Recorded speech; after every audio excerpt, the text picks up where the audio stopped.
So I'm here with Grandpa, David Ellman. Good morning. Good morning. So we are at August 2, 2020.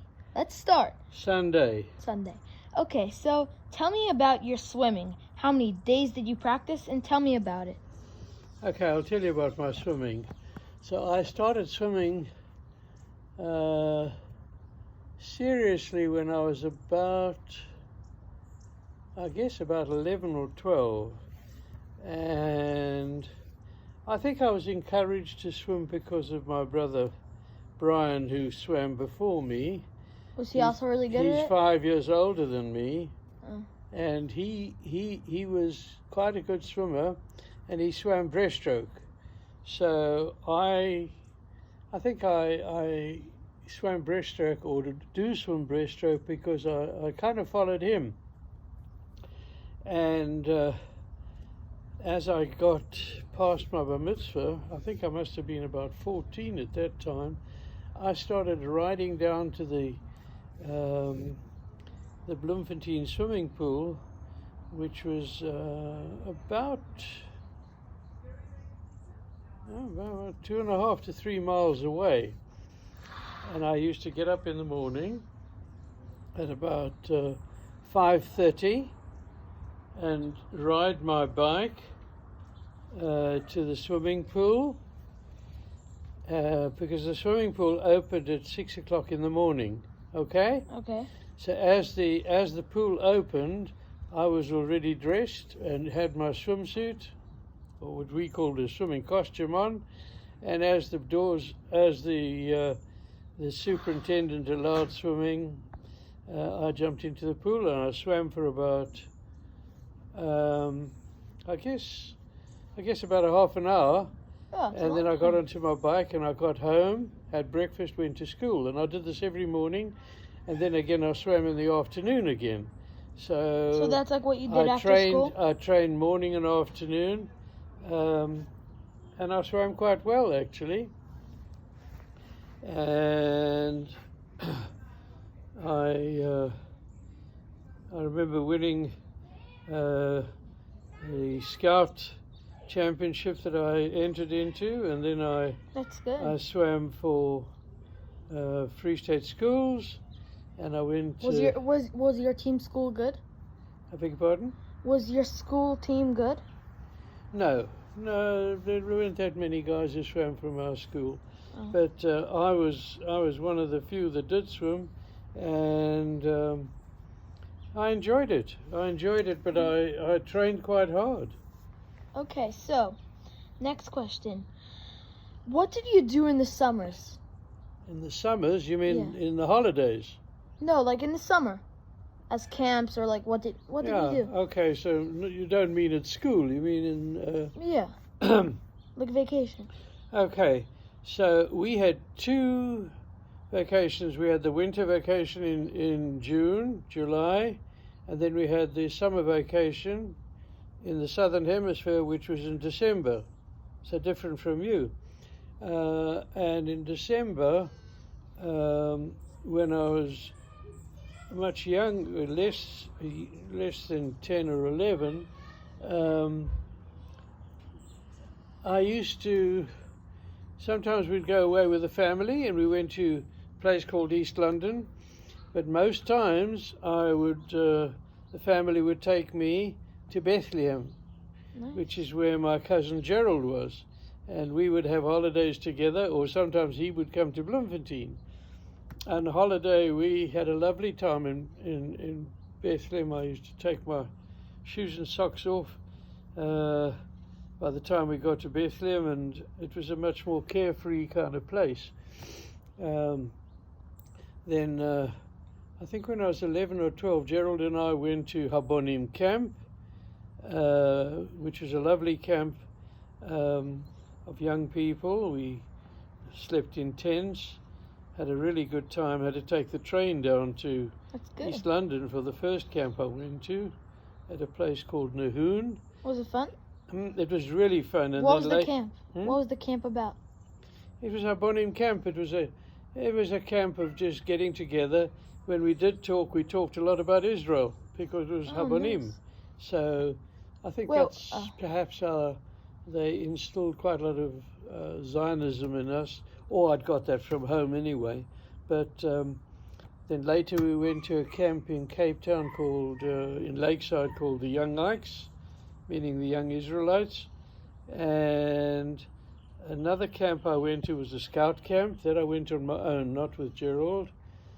And we then also had a camp near Bloemfontein, a place near Glen, about 16 miles north of Bloemfontein.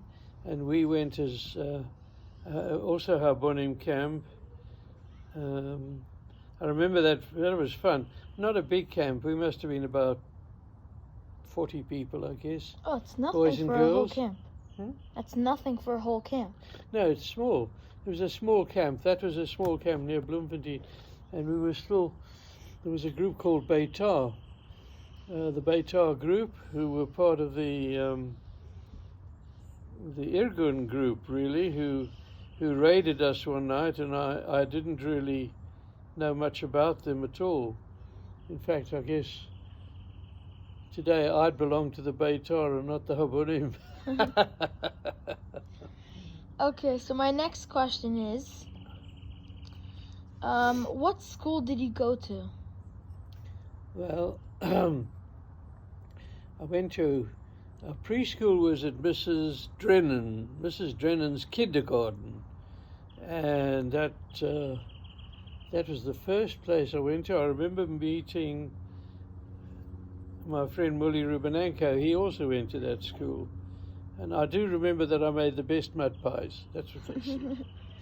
And then for Standard 1, I went to a school called St. Andrews because my brother Brian was there. But So was it fun being in the same school as his? Well, you know, Brian was 5 years older than me, so at that time I was 6 and he was already 11, and we didn't have a lot to do with one another, actually. But then my parents decided to change the school because St. Andrews was quite far from our home, and we went to CBC, which is the Christian Brothers College. It was a Catholic school, and I was there from Standard 2 until matric, which is like 12th grade here. That was a good school, and I enjoyed that, and I used to perhaps see a little more of Brian as we got a bit older. And then, of course, when I got to Standard 5 or 6, then my younger brother Julian, who was 5 years younger than me, he came to the same school. So all three of us went to school at CBC. It was a good school. It was a good school. That's where I swam, and I played cricket, and I played soccer, and I was involved in shooting, rifle shooting, targets. So that was what I did. In fact, my best sports, although I played cricket and soccer, my best sports were swimming and also rifle shooting. Wait, did you also play squash? I played squash when I was older. Oh. Okay, so tell me about like your first job. My first job? Well, you know, when I was quite young, I think I was before Bar Mitzvah, when I was already helping my father in the shop that he had. I actually used to help him write out the accounts every month, meaning the accounts. Wait, what was his job? My job was to write the accounts out, so if people bought. No, like what was your dad's job? My dad's job, he had a store where he sold. He used to have a store with men's and women's, but in fact, as I remember it more clearly, it was a ladies' dress shop, so it sold all sorts of ladies' goods, but we also sold some men's stuff too, like shirts and pants, just small range of goods, but most of the store was for women's stuff. And I used to help in the store. I used to help with the cash, and I used to help write out accounts for people who bought things on credit and they needed to pay them, so I would send them an account every month. And I was about your age when I was writing out their accounts every night. Wait, what was your mom's job? Well, she was also at the store. Oh. She would help my dad. She was very good with fashion. She had a very good eye for nice fashion. So it was a fashion store. Okay? And my mum would go with my dad to Johannesburg and they would buy things for the store. They would select the goods that would be sent out later. So that was my first job, but my first real job Yeah, that's what I with was. somebody else was with when I was studying at university, and I became I went to work for a law firm. So I went to work for a guy called H. Louis Israel, Harry Louis Israel, and I became an article clerk, and I was paid 27 Rand a month. It's not a lot of money then. But that was my first real job, and I worked hard. I worked hard as an article clerk to become an attorney. Okay. What games did you play with your brothers? My brothers, not a lot, because, like I said, my older brother was Brian was 5 years older than me, and the only thing that I really knew much about him was that he swam, so I swam as well. Julian was 5 years younger. That was quite a big difference, actually. So You didn't play it's that much? almost like the difference between you and Matan. You can play more easily with Nadav than you can with Matan. And Yeah, but like me and Matan still play sometimes. Sometimes you do. I guess we must have, I don't know. I guess we must have played in the garden. I don't actually ever remember us playing together, other than when we went on holiday with my parents. Yeah. But my best holidays were going to Bethlehem and being with Gerald. My cousin Gerald Sachs was much closer to me than What my age two was brothers. he? What age is he? He was a year and a half older than me. Oh, so it's not that that's much. why when we went to camp, I was 11, he was 12. But we were close as friends. When did you start playing tennis? I played a bit of tennis when I was your age, but very little. I just got the feel of the swing. but where did you go to play? But I really started playing tennis at this house. We built this house 25 years ago. So that's in 1995, 96 actually. Oh, so you played a lot. And we built a tennis court. And then a friend of mine called Errol Marcus asked if he could come and play on the court with his friends. And I said, sure.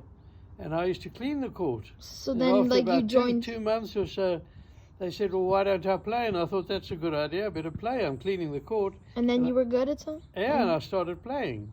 What did you say? And then I said, so like you practiced a lot? And then, were you their level? I didn't practice so much, but I had the swing because of squash. Were you their level? Beg your pardon? Were you their level then? Yeah, pretty much so. Pretty soon I was. Not initially, but I caught up to them because the squash shot is a little different from a tennis shot. With the squash, you kind of use your wrist and you flick the ball. Whereas tennis, you've really got a ball straight arm and you're playing across the ball like that. But we had a lot of fun, and tennis was very special for us because we used to play. Then after tennis, we would sit down and have tea, and we would also study the Parsha of the week. We would talk about the Parsha of the week or politics. Wait, do you still do that? And politics, not all. Grandpa, do you still do that? Yes, we do. Oh. Now it's COVID? It's more detailed. Now when we talk about the Parsha, actually, one of us has studied. It's usually Ray Fink who leads the Parsha. He's he quite religious? knowledgeable. Is he religious? Yeah, yes, he is religious. He's not Orthodox. He's conservative. Oh. But he's very good. He reads Torah very well, and he studies the Torah, and he also lectures at the school on Torah. He's actually a doctor. He's He's a doctor, and but he spends quite a lot of time studying Torah. Anyway, we have a lot of fun. We're a So, group of about 6 or 8 of us. wait, what did you do after every day of school? After every day at school, well, I would come home. I used to ride to school on my bicycle and come home,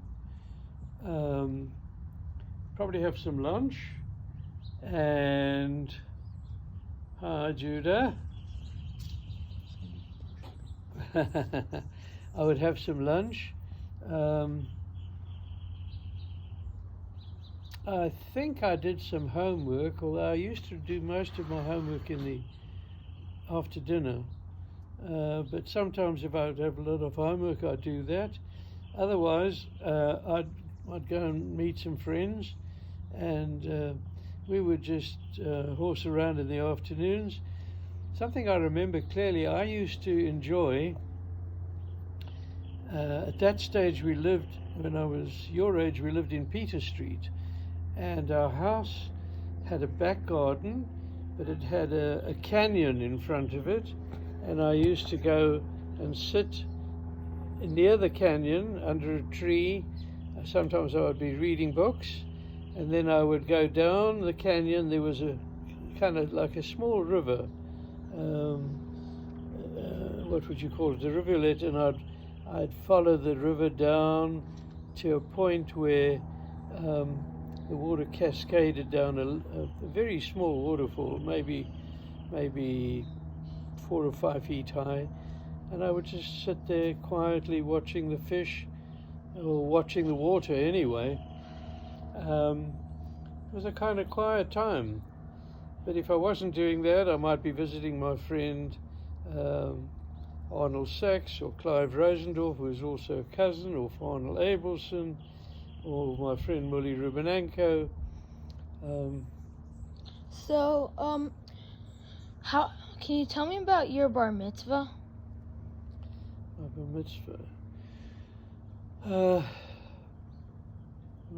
Yeah, well, my teacher was a guy called, he was the Cheder teacher, Morris Schiffman, Schiffman, and we used to go to Cheder every afternoon. That was another thing we did after school, and none of us really liked being at Cheder. We tried to get away from it, and it was just the attitude that we all had at the time. We weren't very interested in religion or shul, and that's unfortunate. Our whole group would have the same. And perhaps my parents didn't instill enough into us. Certainly, it was the same with my brother Brian, my younger brother. We used to keep Shabbat and go to shul on Friday nights, most Friday nights, but somehow